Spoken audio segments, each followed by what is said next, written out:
Donald Trump may have just run into the one scenario he never wanted, a war he cannot quickly win, cannot easily leave, and cannot politically afford to own. Tonight on Redline Report, we break down why Israel may be hitting a dangerous strategic limit, why the IDF is showing signs of severe strain, and why this crisis is no longer just a battlefield story. If this war keeps spiraling, the fallout could rip through oil markets, global shipping, U.S. politics, and the wider Middle East.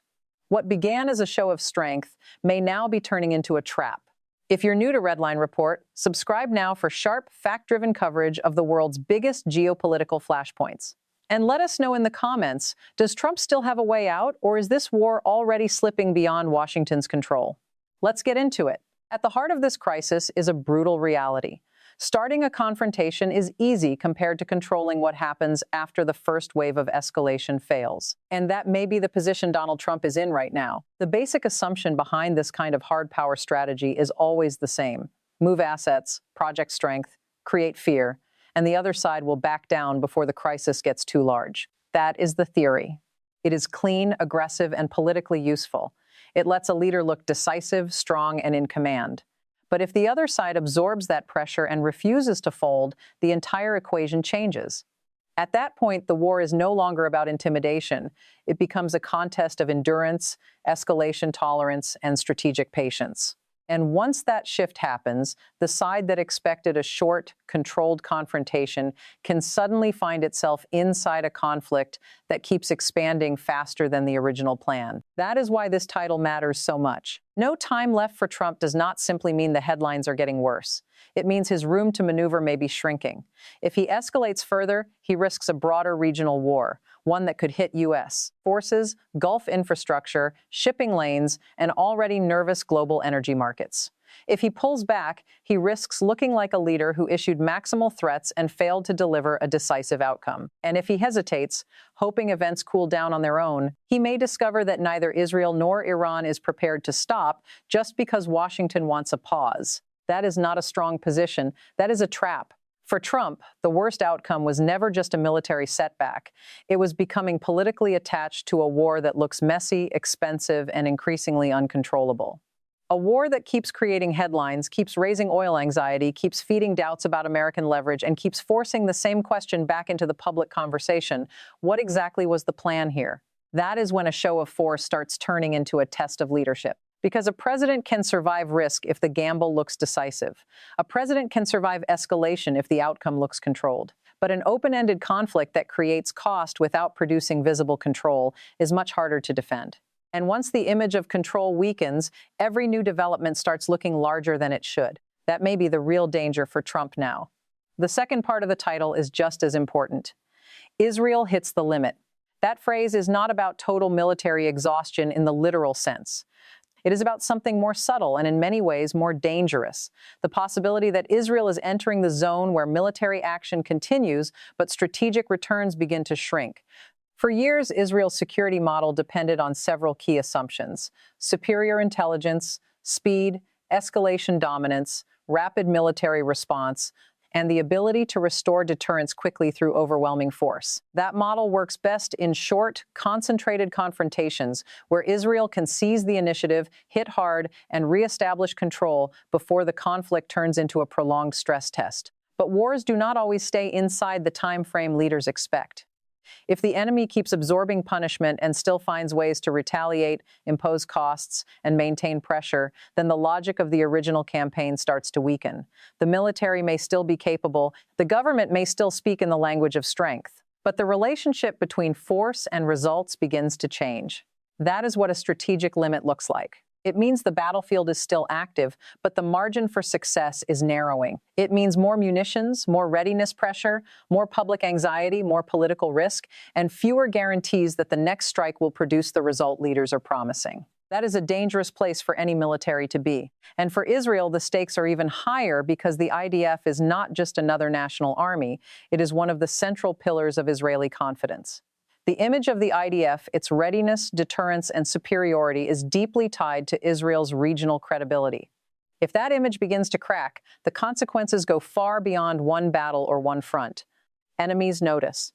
Allies recalculate. Citizens feel the pressure. Markets react. And political confidence starts to shake. That is why Israel hits the limit is such a powerful line. It captures the possibility that continued military action may now be creating more danger than leverage. And once a state reaches that point, every next move becomes more difficult to justify, more difficult to control, and more difficult to end cleanly. Now to the most explosive part of the title, IDF collapses. That phrase sounds absolute. But in modern conflict, collapse does not always mean a dramatic battlefield implosion. More often, it begins as a collapse in deterrence, a collapse in confidence, a collapse in strategic clarity, or a collapse in the connection between military action and political outcome. That is how strong systems begin to fail. First, the image cracks. The military is still fighting, but it no longer looks unquestionably in control. Then deterrence weakens. The enemy keeps pushing, signaling that the fear that once held them back is no longer enough. Then strategic messaging starts drifting. Leaders keep promising decisive results, but the goals become harder to define and even harder to achieve. Then domestic pressure rises. People start asking not just whether the war is justified, but whether it is making the country safer at all. That is when the problem becomes structural. Because the IDF is more than a military institution. It is one of the main foundations of Israel's national security identity. If that institution starts showing visible signs of strain, whether through overstretch, declining confidence, or the inability to turn firepower into stable control, the damage is not just military. It becomes political, psychological, and regional all at once. That is why the word collapse works here. Not because every unit suddenly disappears, but because a still powerful force can begin losing the qualities that made it strategically dominant in the first place: credibility, deterrence, control, and the ability to shape enemy behavior. And once those begin to erode, the consequences spread fast. The enemy becomes bolder. The public becomes more anxious. The leadership becomes more defensive. And allies begin asking whether the end state is still stable or whether the whole campaign is sliding into a more dangerous phase. That is what real collapse looks like in a modern strategic environment. This is where the crisis becomes even more uncomfortable for Washington and Jerusalem. Because in a conflict like this, the side that looks strongest on paper is not always the side that benefits most from time. Sometimes time favors the side that can survive, retaliate, complicate, and keep the crisis expensive. And that is why Iran becomes more dangerous the longer this drags on. Iran does not need to achieve a conventional battlefield victory in the Western sense. It does not need to occupy territory. It does not need to destroy the United States or defeat Israel outright. It only needs to prove that the war will remain painful, unstable, and globally costly. If it can do that, it can still make the conflict look like a failed gamble for Washington and a dangerous overreach for Israel. That is a serious form of leverage. Iran can pressure the region asymmetrically. It can keep insecurity alive. It can threaten shipping. It can raise the cost of escalation. It can keep Israel under stress and make sure the war never feels settled or politically safe. That may be the nightmare scenario for Trump, because a crisis that does not end is much harder to own politically than a fast-moving confrontation with a clear result. The longer the conflict continues, the more likely it becomes that oil fears, shipping risk, inflation pressure, alliance tensions, and public doubt begin to stack on top of one another. And when that happens, a military confrontation turns into a systems crisis.